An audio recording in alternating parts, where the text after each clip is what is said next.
Good morning or good afternoon, everyone. I hope you're all doing well. I have a very different kind of video for you today. And it's kind of building off what I was talking about in the live streams and such I've done recently. Baldur's Gate 3 Homebrew Comprehensive Reworks. I'm going to do a quick starter up guide on how to basically get it set up, how to install it, and then just some of the key changes in the mods and what you should expect going in. Now here I have the mod's main mod page. Installation is very straightforward. All you want to do, you want to download this one, and you want to download the localization fixer. So the main comprehensive reworks file, the pack file, you can install that through the Baldur's Gate 3 mod manager. If you have any idea what you're doing with it, then it should come across as pretty simple. You just import your mod, and if once you download it, you just do that. Now with your load order, you want to make sure it's pretty much right at the bottom. One thing to consider though, if you have any of the add-ons for it, so the difficulty add-on for example, or the inspiration change, you want to make sure those are below Homebrew Comprehensive Reworks. The second file you need is the localization fixer. So to install the localization fixer, what you want to do, you want to install that, and then you just want to extract it into your main folder here. So all the files will go into the data file. The only things which should change will be the localization section. If you've done it right, then you'll be able to see that there's a folder called English in here. If you see that, then you know you've done fine. Other than that, the only other ones I would mainly consider is harder difficulty. If you want a much harder experience of the mod, that is there. Although if it's your first time playing, I'd stick without it for now. Some other changes. So you can revert the inspiration changes. For context, inspiration is changed in the mod where you can only have one at a time instead of the usual 4. And another change is long rest costs. I'm using this at the minute because I was testing, although I've come to prefer the mod without it.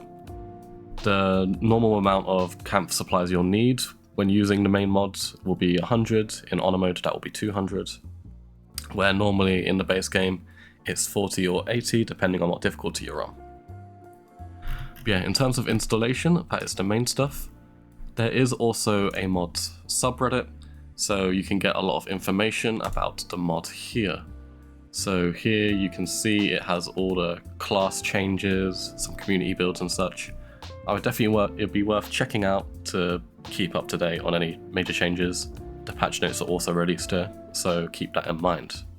Now, onto the actual game itself. So right away you'll notice that a lot of things have changed. The companion one is a different mod, don't worry about that. But every race has been changed. So for elves, for the sub-races, you could get advantage on wisdom-based saving throws and ability checks. If you're a Githyanki, then you just get +1 to attack rolls. If you're a halfling, obviously the different sub-races get different things. Advantage on dex checks. You can check it all out with the mod. If you want to download it, you can see them all here. It's also on the subreddit I was talking about before.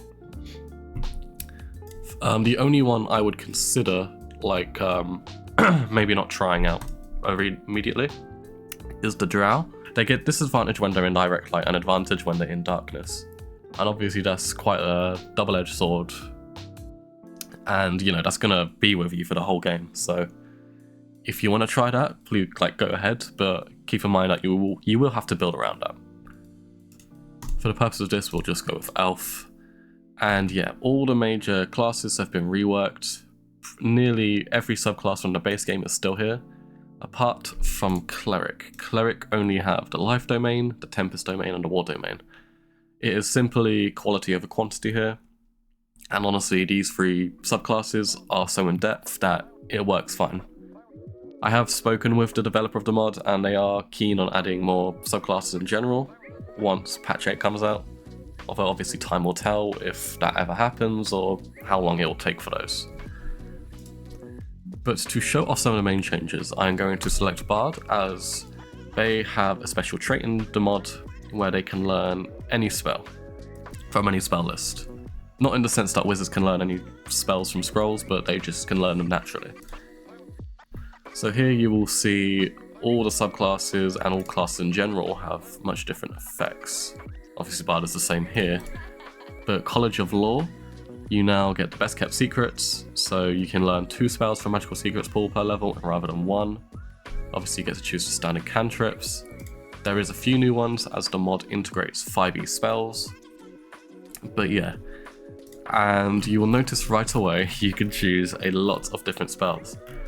And that is because the mod integrates a downcasting system.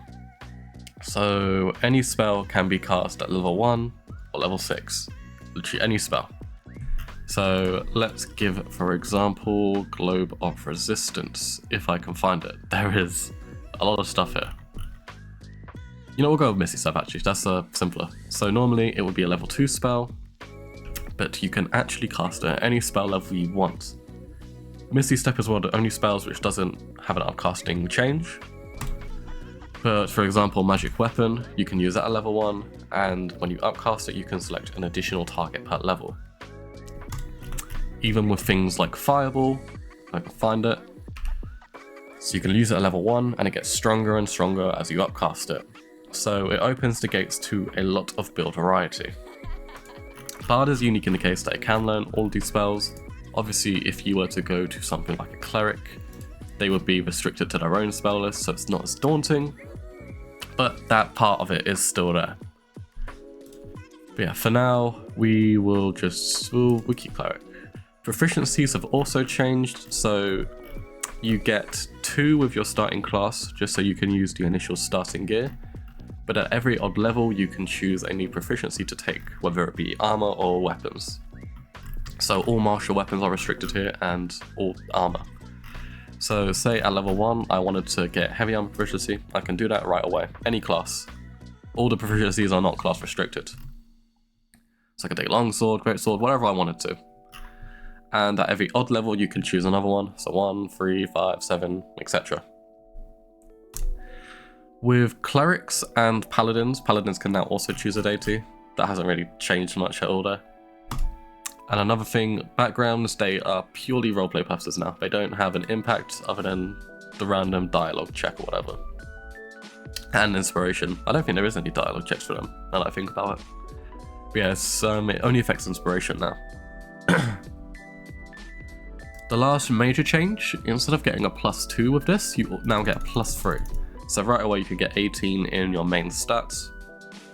Make of that what you will, I think it's a very good change, so you don't have to rely on the hag hair to get that extra +1 stat. And stats are a lot more easier to attain in this mod with gear. There's a lot more gear pieces and trinkets, which I'll get into soon, where you basically get access to new abilities. Skill proficiencies, just like armor proficiencies and such, they are now not class restricted, you can choose whatever you want. So you get 2 skills of proficiency and 2 skills of expertise. So yeah, there is no restriction here, choose what you want, anything goes. Use the recommended here. But yeah, that is the main thing to do with character creation. So we're just going to proceed and I will show you what's happening once you start to level up a bit. Right, so here we are in the game, and you will notice some new things on the UI. So the one main thing which you'll notice is attunement. So each gear piece, uncommon and above, will now take a point of attunement. Think of it as a way to restrict how much gear you can carry, well, wear. So uncommon items cost 1 point, rare cost 2, very rare and legendary cost 3. Obviously I don't have any of those kind of items, but I do have a trinket.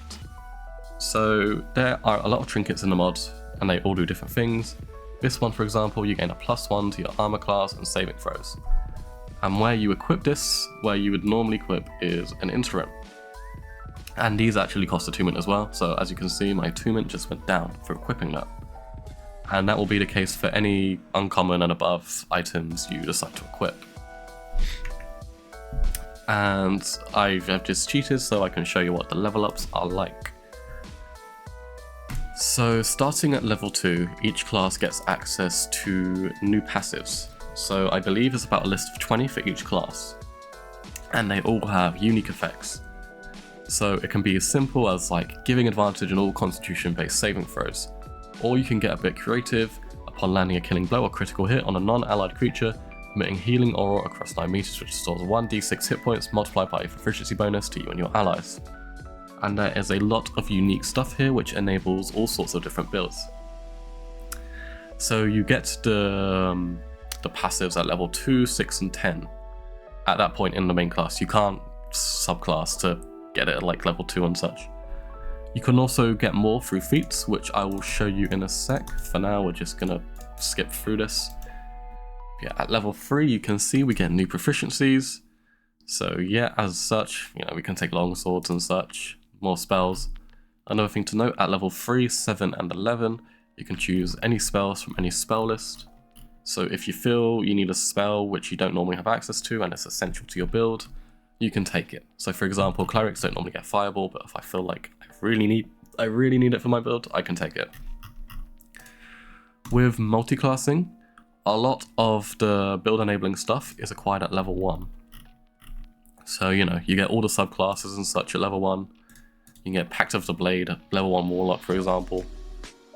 And the main level where classes start to get picked up majorly is at level 9, where you either get triple attack or steel cast, so it's basically like extra attack, but you can weave spells together. But yeah, for the purposes of this, we are just gonna level up normally with some random stuff. Level 4 is gonna be the last level I show off because I don't want to spoil too much, but I do want to show you guys the main stuff that changes. So all feats have been reworked and they've been changed to be for the better. So pretty much everything is viable. Ability improvement, instead of just giving you a static boost, it now lets you boost 2 abilities equal to your proficiency bonus. You have a Chord of the Arcane where you can learn cantrips and use them as a bonus action instead. Alert, you get +8 bonus to initiative. That is one thing I forgot to mention. Initiative no longer being a D4 is now a D20. So it'll be a lot more random and you can't really do it as consistently, getting that really high initiative and always going first. But even things like greater impact have changed. I think normally called Great Weapon Master in the main game, where it's no longer like static +10 damage to everything you do. You do have some more niche ones like Masonry of Chaos, where you can have surges of wild magic at any point. Wild magic has always been changed, by the way. So all the effects are different and there is a lot more effects to choose from. But yeah, there is a lot of stuff you can choose from and a lot of it enables different builds. As I was saying, you can choose passives from any class you want. But yeah, those are the main changes within the mod. And one key thing to note is enemies will also have access to a lot of these changes. So if they were a ranger, for example, they would get randomly assigned a few of these passives. And they also have access to the expanded spell lists, apart from some which have been blacklisted due to improper use by AI. But yeah, that is pretty much the main stuff I wanted to cover in this quick starter up guide. I really encourage you guys to try it out for yourself, it is a lot of fun. I may have missed a few things here, but there is a lot more detailed information on both the mod page and the subreddit, so feel free to go check that out. The download links will be in the description of this video, obviously. And yeah, let me know in the comments if you decide to try out this video. If you found it informative, feel free to leave a like. Also, consider subscribing, as I do live stream the mod from time to time. I actually did a live stream yesterday, and it was a lot of fun talking to you guys. But yeah, thank you for watching, and I hope you guys check out the mod.